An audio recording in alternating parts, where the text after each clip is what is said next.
হাসবুন আল্লাহু ওয়া নিমাল ওয়াকিল কতবার পড়লে সাথে সাথে ফল পাওয়া যায়। প্রিয় ভাই, এটি এমন একটি দোয়া এবং কোরআনের আয়াত, যদি এটা আপনি পাঠ করতে পারেন তাহলে জীবনের যত বড় বিপদে পড়েন না কেন বিপদ থেকে মুক্তি এবং উদ্ধার পাবেন ইনশাআল্লাহ।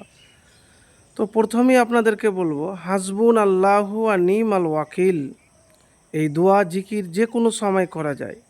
অসুস্থ, উদ্বিগ্ন অবস্থায়, কোনো ক্ষতির আশঙ্কায় অথবা শত্রুর হাত থেকে মুক্তির জন্য এ দোয়া বিশেষ কার্যকর। এই দোয়ায় আল্লাহর কাছে সরাসরি কিছু চাওয়া হয় না, আল্লাহই যথেষ্ট এবং উত্তম সাহায্যকারী। অন্য দোয়ার মতো আল্লাহর কাছে কোনো আবেদন করা হয় না। দোয়াটি এত গুরুত্বপূর্ণ যে হজরত ইব্রাহিম আলাইহিস সালাম এবং প্রিয় নবী মুহাম্মদুর রাসূলুল্লাহ সাল্লাল্লাহু আলাইহি সাল্লাম সবচেয়ে কঠিন সময়গুলিতে এই দোয়া পড়তেন। হজরত ইব্রাহিম আলাইহিস সালামকে যখন অবিশ্বাসী অত্যাচারী শাসক নমরুদ আগুনে নিক্ষেপ করে, তখন তিনি পড়েন হাসবুনাল্লাহু ওয়া নিমাল ওয়াকিল, যার ফলে আল্লাহ হজরত ইব্রাহিমকে আগুন থেকে রক্ষা করেছিলেন। পবিত্র কোরআনে সূরা আল ইমরানের 173 নম্বর আয়াতের অংশ হাসবুন আল্লাহু ওয়া নিমাল ওয়াকিল। হাসবুন আল্লাহু ওয়া নিমাল ওয়াকিলের অর্থ হলো আল্লাহই আমাদের জন্য যথেষ্ট, আর তিনি কত ভালো কর্মবিধায়ক। এই আয়াতের প্রেক্ষাপট হলো মুসলিমরা প্রথমবারের মতো জানতে পারে তাদের বদরের যুদ্ধে অংশ নিতে হবে। আবু সুফিয়ান বাণিজ্য যাত্রা, মক্কার কুরাইশ এবং 1000 সদস্যের বিশাল বাহিনী নিয়ে আগমন, সব তথ্য মুসলিমরা পাচ্ছিল। মুসলিমরা বদরের ময়দানে যুদ্ধের জন্য উপস্থিত হলেও তারা তখনও প্রস্তুতি চলছিল তাদের।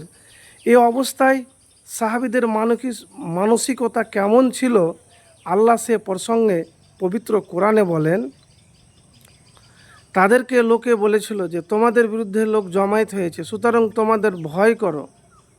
তাদের ভয় করো। তখন এই তাদের বিশ্বাস আরও দৃঢ় করেছিল।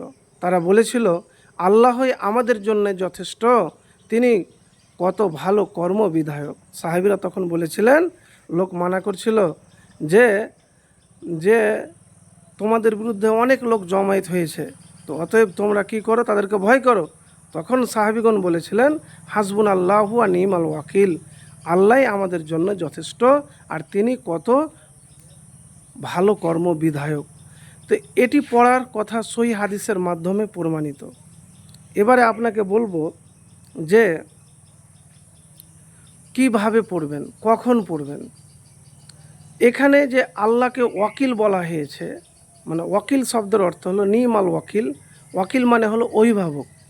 মানুষ যখন আল্লাহর হাতে নিজেদের কোনো সংকটকালীন মুহূর্তে সোপর্দ করে, তখন আল্লাহ নিজেই তাদের হেফাজত করা এবং সমস্যা সমাধান করার যাবতীয় দায়িত্ব পালন করেন। তো প্রিয় ভাই, এই দোয়াটি আপনি উঠতে বসতে পাঠ করবেন। জীবনের সংকটকালীন মুহূর্তে শত্রু চারিদিকে, বিপদ একের পর এক বিপদ, তো আপনি সম্পূর্ণ আশা ভরসা মোত্তাকি হয়ে পাঠ করতে গেলে ফলাফল পাবেন।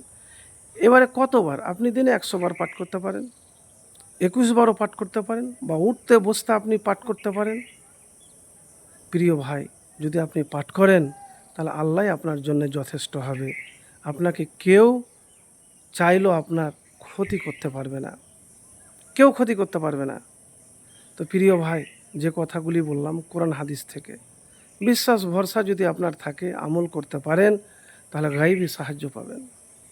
শত্রু আপনার কিছুই করতে পারবে না।